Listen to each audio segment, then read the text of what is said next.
Big boss ಮನೆಯಲ್ಲಿ ಸಂಗೀತಾಗೆ ಕೊಟ್ಟರು ಟಾಂಗ್ ಕಾರ್ತಿಕ್ ಅವರು. ಒಬ್ಬರಿಗೊಬ್ಬರೇ ಪ್ರೀತಿಸುವವರು ಒಬ್ಬರಿಗೊಬ್ಬರಿಗೆ ಟಾಂಗ್ ಕೊಡ್ತಾವ್ರ. ಎಸ್ ಹೌದು ಪ್ರಿಯ ಮಿತ್ರರೇ, ಇವಾಗ ನೀವು ಬಿಗ್ ಬಾಸ್ ಶೋ ಅನ್ನು ನೋಡ್ತಾ ಇರ್ಬೋದು.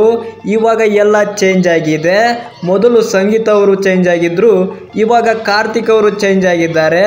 ಮೊದಲು ಬಿಗ್ ಬಾಸ್ ಮನೆಯಲ್ಲಿ ಇವರಿಬ್ಬರ ಪ್ರೀತಿ ಅನ್ನುವಂಥದ್ದು ಬೇರೆಯಾಗಿತ್ತು. ನಂತರದಲ್ಲಿ ಮತ್ತೆ ಇವರಿಬ್ಬರು ಸಂಗೀತ ಅವರು ವಿನಯ್ ಅವರ ಕಡೆ ಆಗಿದ್ರು, ಅವರನ್ನೇ ಮೇಲಕ್ಕೆ ಎತ್ತಾ ಇದ್ರು. ಅವಾಗ ಕಾರ್ತಿಕ್ ಅವರು ಸೈಲೆಂಟ್ ಆಗಿದ್ರು. ಇವಾಗ ಮತ್ತೆ ಒಂದಾಗಿದ್ರು. ಇವಾಗ ಕಾರ್ತಿಕ್ ಅವರು ಸಂಗೀತ ಅವರಿಗೆ ಟಾಂಗ್ ಕೊಡ್ತಾ ಇದ್ದಾರೆ.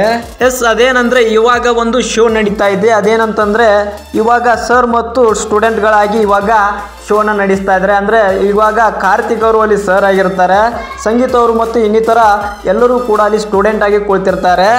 ಅವಾಗ ಕಾರ್ತಿಕ್ ಅವರು ಒಂದು ಪ್ರಶ್ನೆಯನ್ನು ಕೇಳ್ತಾರೆ, ಈ ಮನೆಯಲ್ಲಿ ರಾಜಕೀಯ ನಡೀತಾ ಇದೆಯಾ ಅಂತ ಒಂದು ಪ್ರಶ್ನೆಯನ್ನು ಕೇಳ್ತಾರೆ. ಅವಾಗ ಕುಳಿತಿರುವಂತಹ ಎಲ್ಲ ಸ್ಟೂಡೆಂಟ್ಗಳಾಗಿ ಕುಳಿತಿರ್ತಾರಲ್ಲ ಬಿಗ್ ಬಾಸ್ ಮನೆಯಲ್ಲಿ, ಇವಾಗ ಅವರೆಲ್ಲರೂ ಕೂಡ ಸುಮ್ಮನೆ ಆಗ್ತಾರೆ. ನೆಕ್ಸ್ಟ್ ಕಾರ್ತಿಕ್ ಅವರು ಸೆಕೆಂಡ್ ಪ್ರಶ್ನೆಯನ್ನು ಕೇಳ್ತಾರೆ. ಆ ಒಂದು ಪ್ರಶ್ನೆಗೆ ಆ್ಯಂಗಲ್ ಮ್ಯಾನೇಜ್ಮೆಂಟ್ನ ಒಂದು ಅವಶ್ಯಕತೆ ಇದೆ ಅಂತ ಕಾರ್ತಿಕ್ ಅವರು ಪ್ರಶ್ನೆ ಕೇಳ್ತಾರೆ. ಆವಾಗ ಸಡನ್ನಾಗಿ ತಿರುಗೇಟನ್ನು ಕೊಡ್ತಾರೆ ಸಂಗೀತ ಅವರು. ನನಗೆ ಸರ್ ಅಂತ ಸಡನ್ನಾಗಿ ಉತ್ತರ ಕೊಟ್ಬಿಡ್ತಾರೆ ಸಂಗೀತ ಅವರು ಸಡನ್ನಾಗಿ ಉತ್ತರ ಕೊಡ್ತಿದ್ದಂತೆಯೇ ಕಾರ್ತಿಕ್ ಅವರು ಒಂದು ತಿರುಗೇಟನ್ನು ಕೊಟ್ಟಿದ್ದಾರೆ.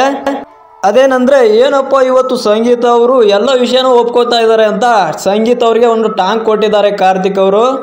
ನೆಕ್ಸ್ಟ್ ಈಗ ಅಂದಿದ್ದೆ ತಡ ಸಂಗೀತ ಅವರು ಡಿಮಾನಿಟೈಸ್ ಆಗಿಬಿಡ್ತಾರೆ. ಕಾರ್ತಿಕ್ ಅವರಿಗೆ ಏನಾಗಿದೆ ಅಂತ ಒಂದು ಕ್ಷಣ ಯೋಚನೆ ಮಾಡಲು ಶುರು ಮಾಡ್ತಾರೆ. ಹೀಗೆ ಮತ್ತೊಂದು ಪ್ರಶ್ನೆ ಕೇಳಿದಾಗ ಸಂಗೀತ ಅವರು ಮತ್ತೊಂದು ತಿರುಗೇಟನ್ನು ಕೊಡ್ತಾರೆ. ಅದೇನಂದ್ರೆ ಕಾರ್ತಿಕ್ ಏನಾದರೂ ಬಕೆಟ್ ಹಿಡಿತಾ ಇದ್ದಾನ ಅಂತ ಒಂದು ತಿರುಗೇಟನ್ನು ಕೊಟ್ಟಿದ್ದಾರೆ. ಈ ರೀತಿಯಾಗಿ ಬಿಗ್ ಬಾಸ್ ಮನೆಯಲ್ಲಿ ಇವಾಗ ಒಂದು ದೊಡ್ಡ ವಾರ ಅನ್ನೋಂಥದ್ದೇ ಸ್ಟಾರ್ಟ್ ಆಗಿದೆ. ಎಸ್ ಮುಂದೇನಾಗುತ್ತೆ ಅಂತ ನೋಡೋಣ. ಈ ಚಾನಲಲ್ಲಿ ಅದರ ಬಗ್ಗೆ ನಾನು ತಿಳಿಸ್ತೀನಿ. ಅದಕ್ಕೋಸ್ಕರ ನಮ್ಮ ಚಾನಲ್ನ ಸಬ್ಸ್ಕ್ರೈಬ್ ಮಾಡ್ಕೊಳ್ಳಿ. ಹಾಗೆ ಪಕ್ಕದಲ್ಲಿ ಕಾಣುವಂತಹ ನೋಟಿಫಿಕೇಶನ್ ಬೆಲ್ ಬಟನ್ ಕೂಡ ಆನ್ ಮಾಡ್ಕೊಳ್ಳಿ. ಮುಂದಿನ ವಿಡಿಯೋದಲ್ಲಿ ಸಿಗೋಣ. Thank you.